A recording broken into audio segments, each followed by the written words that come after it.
What's going on, guys and gals? Chris with the BODDAMN channel. I'm going live right now from my office, so welcome to my office. It's a little bit more colorful than the last time we did a Q&A. But anyways, my name is Chris. I live in Austin, Texas, and yeah, this is the BODDAMN channel. Make sure you subscribe, tell your friends about it. And today we're going to be going over some quick Q&A, nothing crazy. And if you have a live question, please put it in the feed. I'm going to actually go through two main questions that I get a lot. So I think these are going to help you out a lot. One definitely pertains to the time that we're in right now. And the other one's just a question I get a whole bunch. So you can leave a question if you want in the live feed. And yeah, so we're going to talk about the very first question that I typically get. Make sure you subscribe. Make sure you hit the like button, put a comment. All right, so there you go. And also follow me at BODDAMN on Instagram. So the best exercises for home workouts. This is a really big question right now. If you look at Instagram a bunch right now, everyone's doing these little home workout things and showing you stuff. So if you don't know what I'm talking about, go on Instagram, follow all kinds of fitness professionals, and you'll see that they're all just doing a bazillion different variations of random stuff. But what are some of the best exercises for home workouts that just maybe only includes just your body, for example, mostly just your body, right? Maybe a couple micro things, but just your body. So the very first one that I want to say are kitchen dips. If you have a kitchen, you just got to find a right angle at some sort of the countertop, right? So I don't know if you have a linear kitchen. Most people they have a right angle, a corner. And so if you put yourself in that corner like this, you can actually do kitchen dips. You can, press up, come down, press up, and you can actually work your tricep that way and the outer part of your chest. So kitchen dips are really interesting. I mean, almost every single kitchen I've ever seen has the capacity to do that kind of stuff. You can also do chair dips. If you don't have kitchen dips, you can plank your legs on a coffee table and have two chairs behind you, and you can be in between the two chairs going in between it and going down and up. So that's something that you can be doing as well to do dips. Push-ups are obviously really good. There's like a million different variations of push-ups that you can be doing. There's so many, right? There's incline, decline. There's so many. So push-ups are definitely one of those things, just requires your body weight. Some you can put like a plate on a carpet and you can slide your hand out while you go down. You can come up, transfer the plate over to the other one. You can do those kind of things. But push-ups, don't ever neglect a push-up. And you can definitely supercharge a push-up by working on the negative portion of the push-up, the eccentric portion, or even almost like stopping in the middle of the push-up where the tension is the highest. And you can do stuff like that where you get an isometric type of burn. So push-ups are very good. Deficit push-ups are really interesting too. If you want to get full range of motion and you really want to stretch your fibers of your chest out as much as possible, I suggest deficit push-ups, and that's where you take typically 2 cans of food. Sometimes you can put a towel above the cans of food so it doesn't hurt when you're like on them, and then you get into the push-up even deeper than you would have if you just had the floor right here. So if you have cans, for example, you can put your hands on the cans, towels on top of the cans, and then your hands, so that way you don't get cut or anything. And then you can go into, cans are very strong, by the way, so you can go into the push-up really deep, opening up the chest like that, and then when you push up, boom, push up like this, squeeze your chest. Yeah, deficit push-ups are amazing. Not many people talk about those kind of things.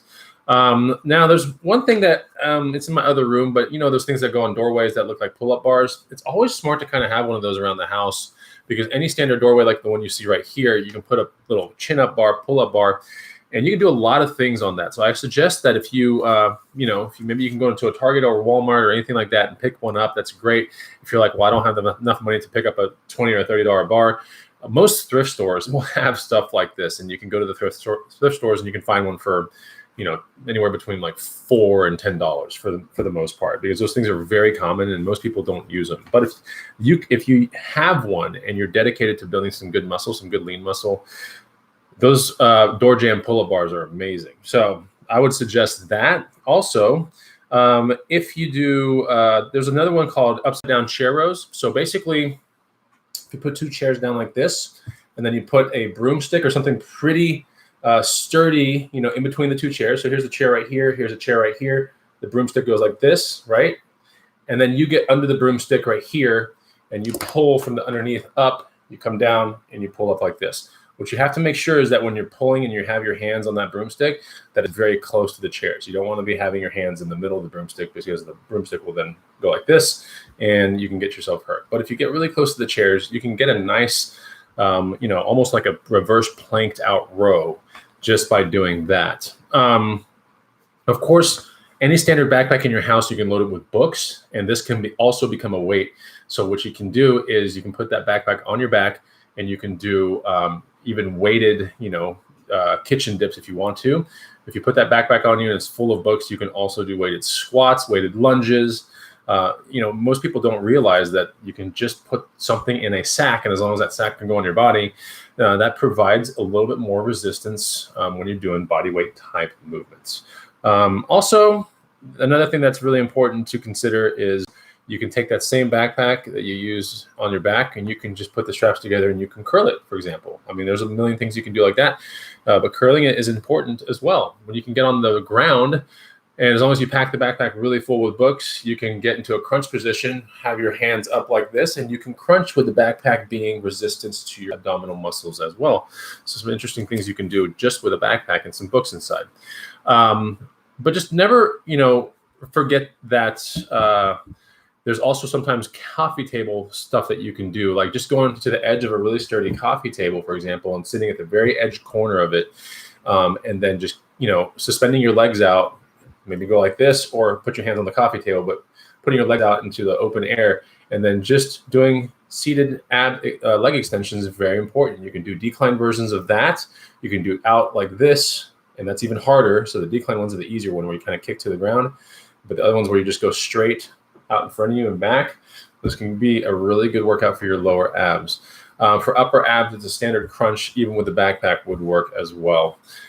Most important thing, if you want to kind of supercharge any sort of home workout with that has your body weight involved, you want to start looking at negatives and eccentric portion movements, and consider also stopping in the middle part of the movement and doing what's called an isometric hold, for example. So let's say that you are in a dip, for example, right? And you're in a kitchen dip, so the corner is like right here, and you get into it, and you're pressing up, and you're in the dip, like boom, right? Actually, you get down and you're in the dip, and you press up, you're out of the dip, right? Everything's good, but you come back down, pressure, come up to here.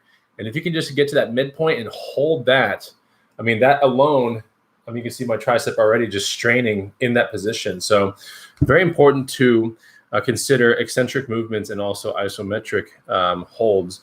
And the really good explanation of an isometric hold that everybody knows of is just a plank. So if you plank for a minute or 2 minutes, that's essentially an isometric hold right there. So let's talk about some of the best foods for getting lean. And if you are watching this right now, what's up, Bluegrass Picker, and you have a question live, then please put it in the feed.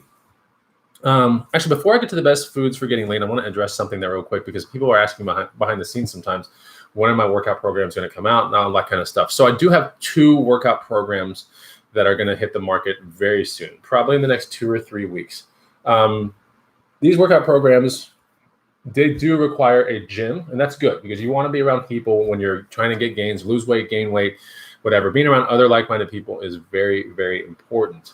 So they do involve gym, and it does involve not traditional strength training. I would say non-traditional strength training. Very, very interesting hand-picked exercises that will give you a good aesthetically pleasing body. That's very important, right? Because it's one thing to lift weights and be strong, but if you don't look the part, I mean, gosh, it's almost like sometimes why, So a lot of people that attack the gym, they're trying to get a good aesthetically pleasing body. Whether you're a female or a male, you want your body to look good too, all right? And I think it's only a benefit if your body is ridiculously strong as well, or ridiculously has a ridiculous amount of endurance behind it. But if it looks really good, that helps a lot of things in life. First impressions are a huge thing, whether it comes to dating or professional career kind of stuff. You're walking into an interview.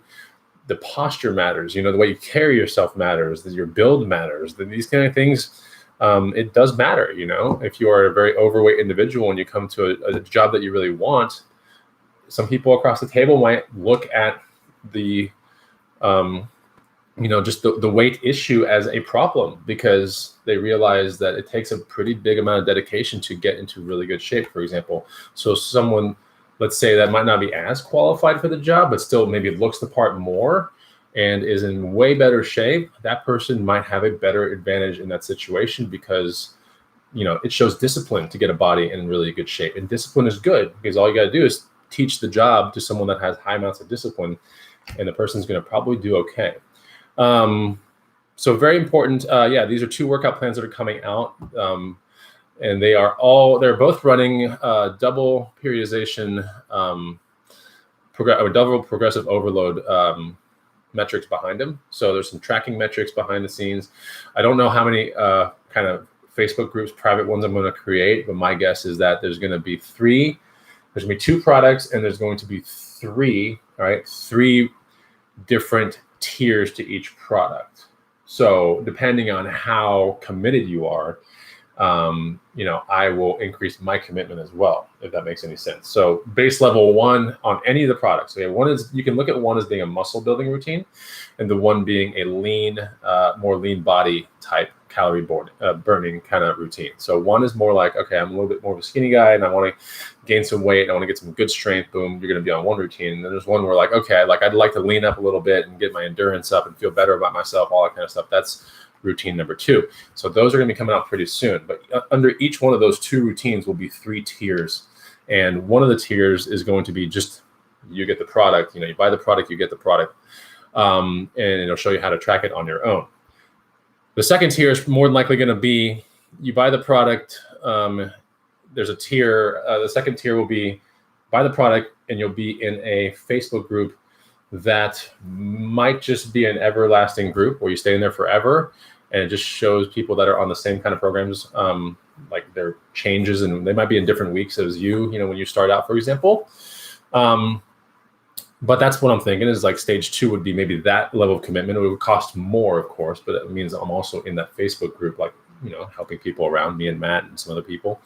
And then the last one would be heavily organized and tracked, and me maybe daily in that group, Facebook group with maybe only 5 people, right? So 5 dedicated people that want to be like, I want to change it all, would be in that group. So that's what it's kind of looking like. There'll be limits on that last group, obviously, because I can't handle, let's say, 20 people at once. But something tight like 4 or 5 people that are going through an 8 or 12-week program, I think it'd be a lot of fun. So depending on your commitment to your own goals, I should have a product for you pretty soon, right? And there'll be one last tier as well that is kind of outside of those 2 products. It's just me consulting with you and doing like lifestyle overhaul, that kind of stuff, really turning things over and like turning you around. So that would be its own kind of thing. But that is what's coming out. I got questions behind the scenes, like when's your stuff coming out? It's pretty cool. These things have been tested in the background too by different test groups. And I look for feedback, and next week I'll be putting all that feedback to consideration and improving the products. They're pretty much done. They're like about 95% done. So basically what I have to do is adjust things for whatever feedback I got. But most of the feedback was very, very good. In fact, most of the feedback was like, I'd like to continue. What's the next step? Like, how do we do more, which is good. It's good, but it's overwhelming too, because I'm like, I only planned for there to be 2 or 3 products. And now some of these people that want to take the next level are doing a workout that I did about 2 months ago or something. So I just kind of improv, put it together, gave it to them, and they're executing it. So, all right, let's talk about the other question that I get a lot, which are, what are some of the best foods for getting lean? This is a really, really, really popular question. So I'm going to kind of say, at a very bird's eye view, if you're trying to get lean, I think it's important to start seeking out high fiber type options. So you want to look into, super awesome whole grain breads. You want to look into beans. Beans especially. You want to be looking into leafy greens, things that have a ton of fiber, chickpeas, any kind of bean, any kind of lentil, those kind of things is where you want to be. Also want to be considering rice, nothing like dirty rice like New Orleans style. You don't want anything like that with like sausage and oils in it or anything, but you do want some rice, whether it be brown, wild, standard basmati rice, white rice. You're going to want to have that because, you'll be expending some calories. You're going to need to put carbohydrates back into your body. Fruits are real good. Are there any particular fruits I like over others? Typically in my kitchen, I would say that the blueberry would rank the highest to me. More so because it's more of a has high amounts of antioxidants, and it's considered a superfood. It really is. So blueberries, and that's a lot of times why it's so expensive too. But yeah, organic blueberries. Most of the times you want to get organic. You have to start training yourself. Like, yeah, you're going to spend a little bit more. So cut back on something else that you spend money on that's like kind of a stupid purchase, and get into, organic veggies. And as the leaf is real tight, or as the leaf is real thin, or the rind of the vegetable is real thin, or the fruit, you have to get organic, because basically what happens is if you don't get organic, and these things are getting sprayed with all kinds of chemicals, those chemicals seep into the fruit. Doesn't matter if you wash it or whatever, they're seeped in, and then you are ingesting this kind of stuff, right? So that's not good. You don't want this stuff in your system. You don't want to create an environment that could potentially, be favorable to cancers and stuff like that. You just don't want to do that. It's not smart. Spend the extra amount of money, cut out something else in your life that's, an expense that you can cut out, and boost, what goes into your body. It's almost like, you have this, you want to drive a fancy car, right? And one day you finally afford this fancy car. And this is the analogy is you have a body and you're going to transform it, and you see big things in your future, right? You see it in your head. You're feeling it. It's coming. You've bought products, you've bought supplements, you're in whatever, and you've bought maybe some of my products, and you're committed, right? And then it's like, you have this car, this beautiful car. Are you going to put low grade oil in it? Are you going to put, some no brand gas in there? Why?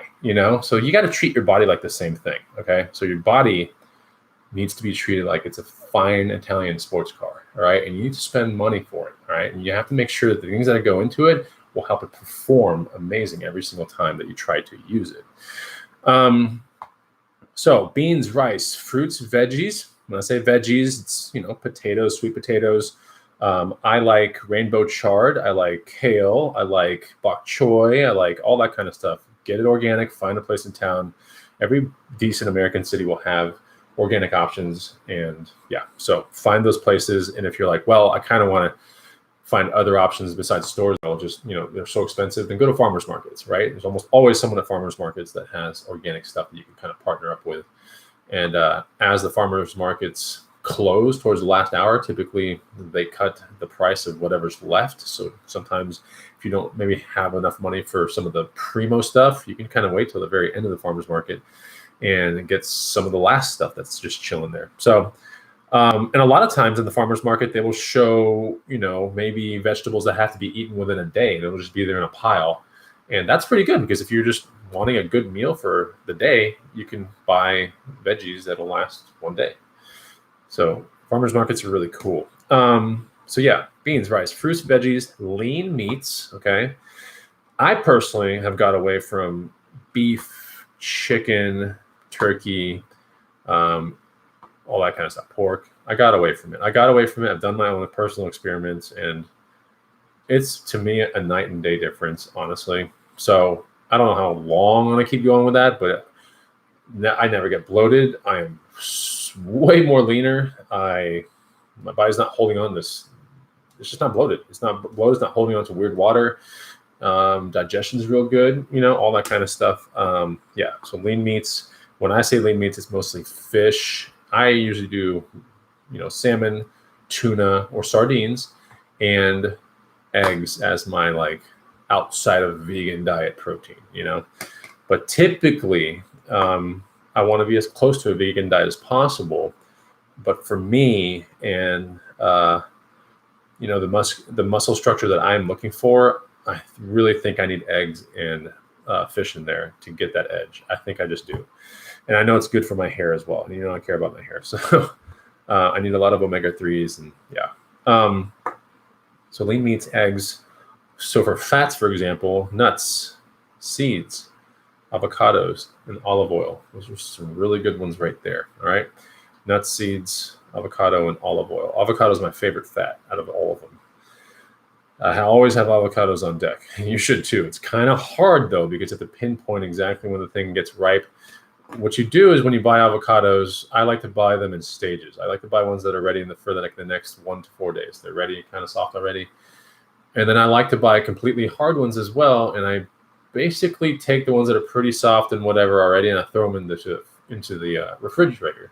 And that way it slows down their ripening process. The other ones that are hard and green, I leave those outside of the refrigerator. And then periodically, every couple of days, I go up to them and I pinch them a little bit. And if my finger goes in and it feels a little squishy, I know it's almost time to get them into the refrigerator. So that slows down the ripening process, so I can attack all 5 or 6 of them in the next 4 days, for example. We have people that are joining in. Please hit the like button. And let me answer. There's some remarks right here. Avocado oil is my favorite. It's mine too. Them flipping Kreuters says hello. It's good to see you. Bluegrass Picker says I eat eggs at night. Good. Veggies, sauteed eggs thrown on top. I don't get sick of it. It's the leanest I've ever been. So yeah, eggs are really, really good. Typically in any given day, I'm eating at least 4 to 5 eggs with the yolks. And if I can get, pasture-raised eggs is very important. Way more omega-3s. There's actually, I think, 60% more omega-3s in a pasture-raised egg than a farm-raised or what is it called? A cage-free, So I know about those omega-3s. They're really, really important. Good fats. What else? Let's talk about some stuff to kind of stay away from, right? Because if you're trying to get lean, you definitely want to avoid certain things too. You definitely want to mess with any fried foods or anything like that. And if you're wondering, like, damn, like this seems so strict, what I always tell my friends and people that I work with, all right, what I always tell them is like, guys,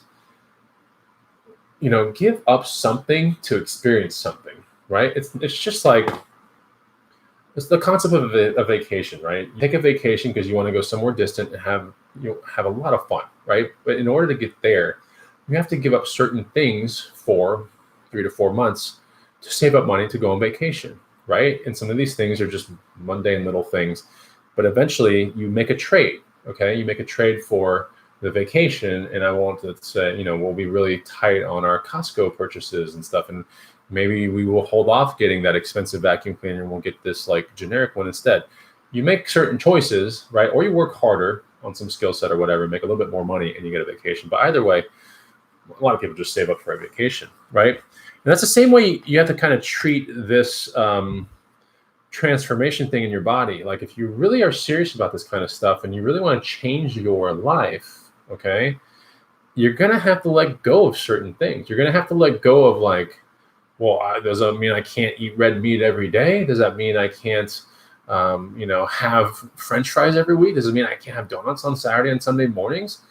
I wouldn't say it doesn't, but why stick to something that you've been doing for so long that is giving you results that you don't want? Does that make sense? So it's very important to switch everything around, because if you don't switch everything around, here's what's going to happen. One day you'll end up in the doctor's office and the doctor will tell you to switch things around, but it might be too late. All right. And if it's not too late, then they're going to put you on medications and all that kind of stuff. That's the worst case scenario. The person in the end with the most medications is going to be the unhappiest, because you got the most amount of side effects and all that kind of stuff. They say food is medicine. All right. And that's not going to be all the medicine in the world you need, but you're really attacking things from a diet perspective and a wellness perspective, spiritual fitness perspective, all that kind of stuff, the fitness perspective. Attacking it from that way first is the way to do it. And for that to work, you're going to have to get rid of certain bad things that are getting in the way. All right. So stop building your walls and instead maybe trust in the process or believe in something a little bit bigger than what's been around you maybe your entire life, or believe in something a little bit bigger, right? Be open to something different, because if you seek something completely amazing, nothing amazing comes without hard work typically, unless you just happen to win the lottery one day, which is pretty cool. But that doesn't really take much work, but it can happen.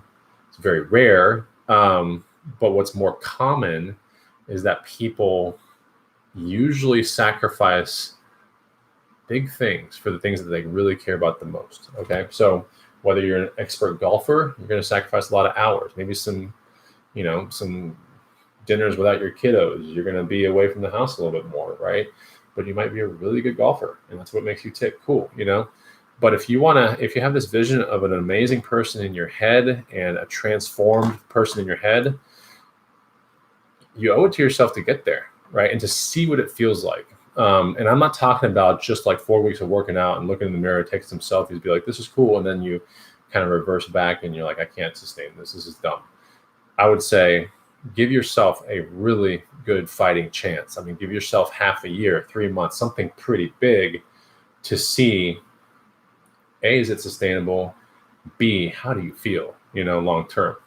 I think it's very important. And most people never give themselves that chance, which is crazy because it's like you let yourself down.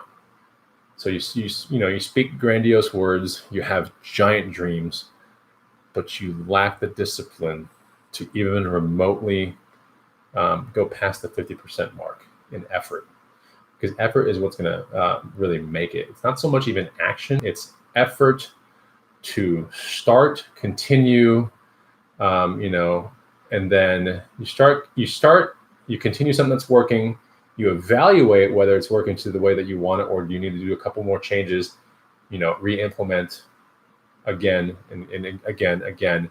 So the way it kind of goes is you go like this, and then you come down a little bit, you keep going again, you come down. Every time you come down, those are evaluation things. Those are maybe small injury setbacks. Those are, very quick times in your life where you have a vacation for a week. So sometimes you go up and come down, go up, you come down. But basically, there's a trajectory like this, Any person that's willing to invest in the stock market, when they see a company that's kind of going like this, that's good. Like they want to be on that ride.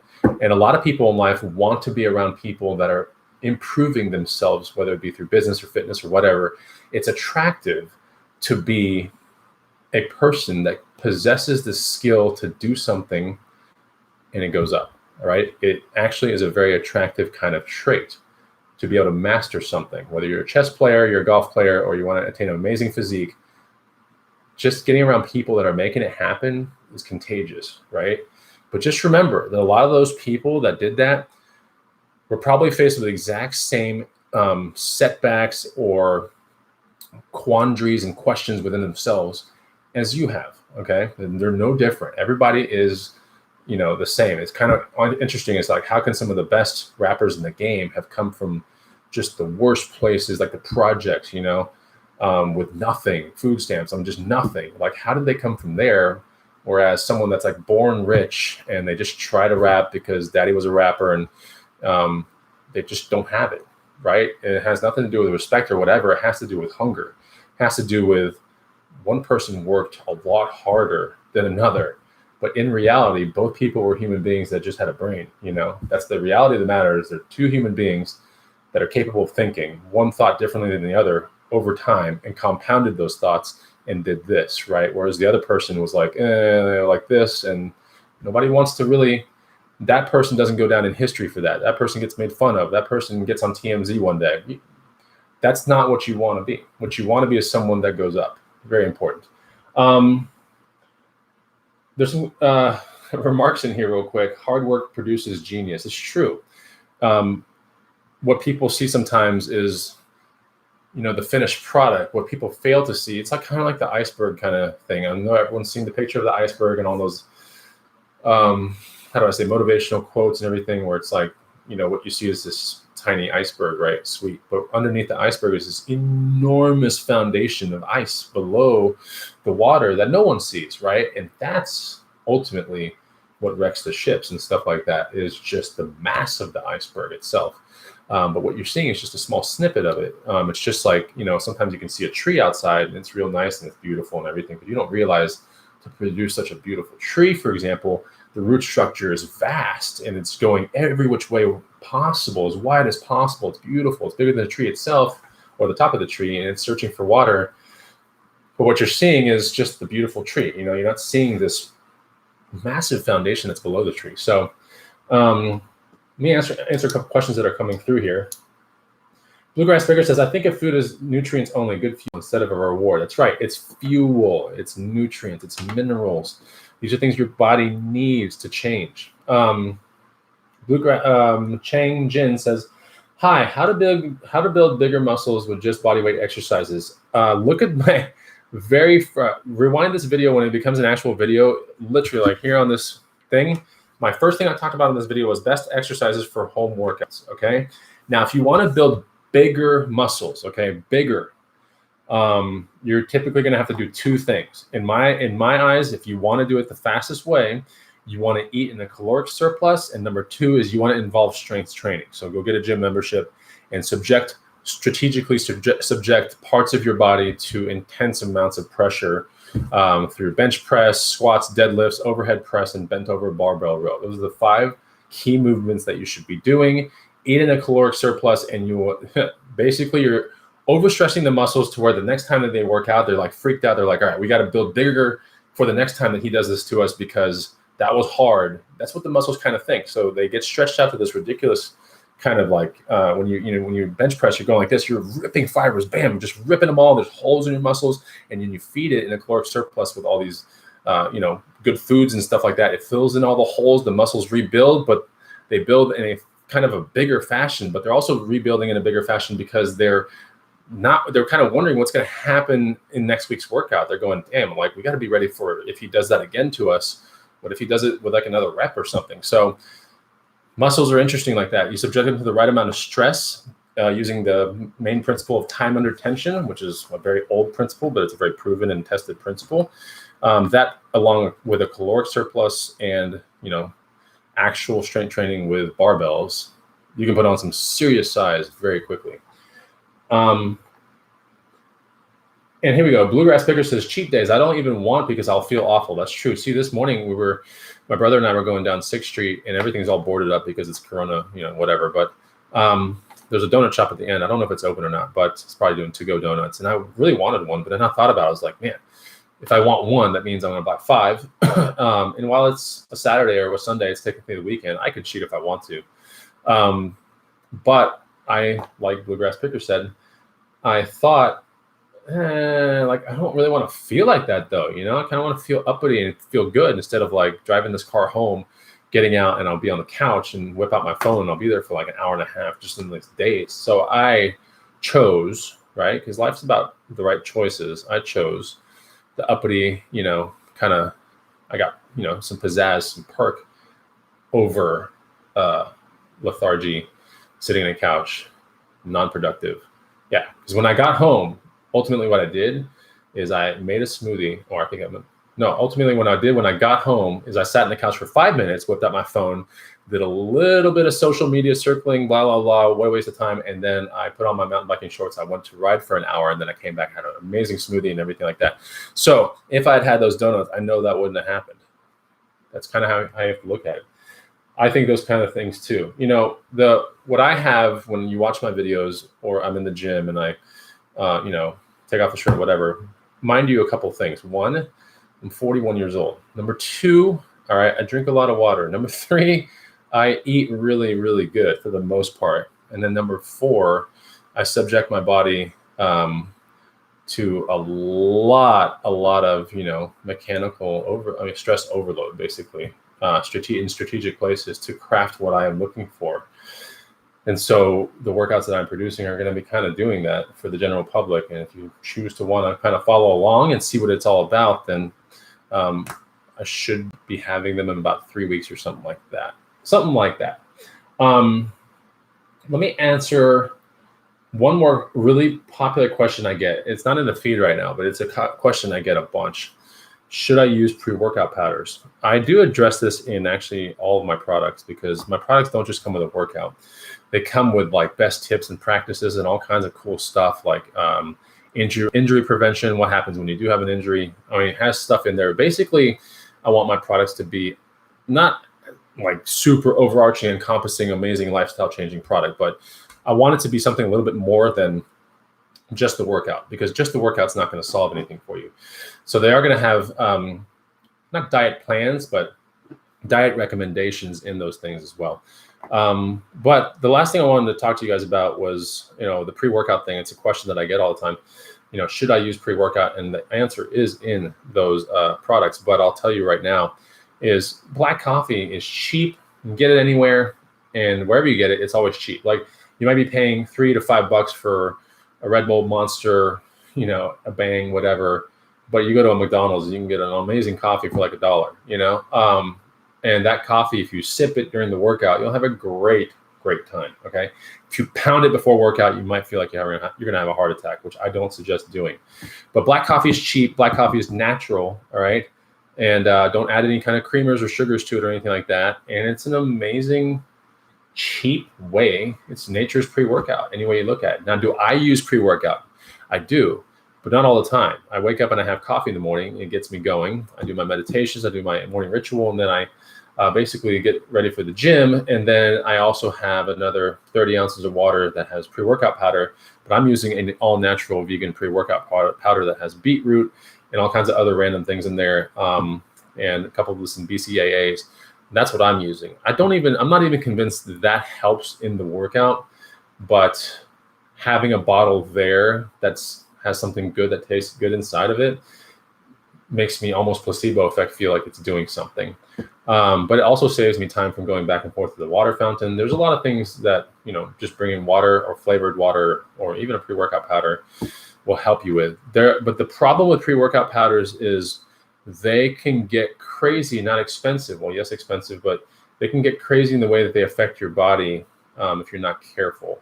And a lot of people, when you see them on Instagram videos or whatever, they take a scoop out of the thing and they put it in their mouth and they put water and and they just suck it down. And I don't suggest doing that. I suggest really, putting the first part of your taking a pre-workout powder, putting it in about 30 ounces of water, taking your first sips as you go into the gym and as you're warming up.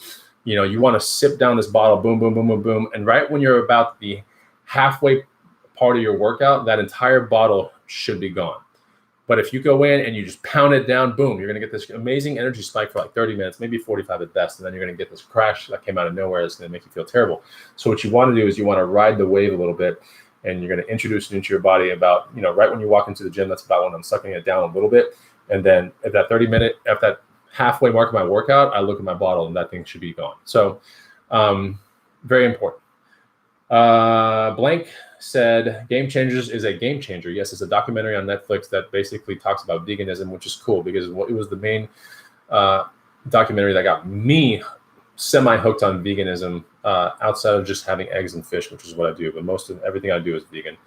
And beets are awesome. Yes, beets are very, very good. Yeah. So that's basically the answer to that question. Look, you can put questions down on any one of these videos that you see, Ask BODDAMN videos, like put a question down and I'll try to answer it for you on the next one. The easiest way to get a question answered on a live show is to hit me at Instagram behind the scenes at BODDAMN. And you can just type in the question as a DM, and then I'll try to make a show almost every single week with Ask BODDAMN. I really want to help you guys out and all that kind of stuff. I think maybe the next show we'll maybe do in the BODDAMN gym. And, if you want to learn some mechanics about certain things or, torque, or want to, learn about eccentric, concentric, isometric, or dynamic stretching or something. It's kind of like if I was in the gym, I could demonstrate those kind of things with basic things in the background. So maybe I'll do the next video out there. But guys, I really thank you guys for being right here, having a little bit of an audience, and make sure you hit the like button, leave me comments, and make sure you subscribe to both the YouTube channel and Instagram. I'll see you on the next one. Take it easy. Goodbye.